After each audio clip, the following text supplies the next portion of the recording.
নমস্কার। আজকে আবার অনেক দিন পর আমি আবার কিছু টিপস নিয়ে এসেছি। আজকে ময়ূরপুচ্ছ নিয়ে কিছু কথা বলবো। যাদের ঘরে আত্মহত্যা প্রবণতা বেশি এরকম ব্যক্তি রয়েছে, তারা বেডরুমের উত্তর দিকে 3টে ময়ূরপুচ্ছ ঝুলিয়ে রাখবেন। সেক্ষেত্রে বেডরুমের যে উপরে বিম থাকে, বিমটার উপরে রাখলেও কাজ দেবে। সেখানে ময়ূরপুচ্ছ রাখলে পরে তাদের আত্মহত্যা প্রবণতাটা অনেকখানি কম হয়।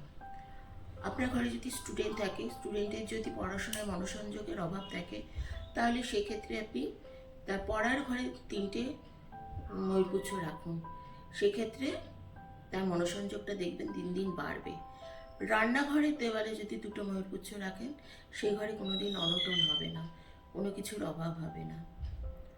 আর আপনার ওয়ালেটের মধ্যে যদি একটা ময়ূরপুচ্ছ ছোট করে কেটে একটা প্লাস্টিকের মধ্যে ঢুকিয়ে ওয়ালেটের মধ্যে রাখুন, দিয়ে ওটা নিয়ে আপনি যেখানে যাচ্ছেন ওইটা নিয়ে যান। আপনার যদি কোনো ইম্পর্টেন্ট কাজ থাকে, ওই ময়ূরপুচ্ছটাকে প্রণাম জানিয়ে আপনি সেই কাজটা করুন, দেখবেন সফলতা আসবে।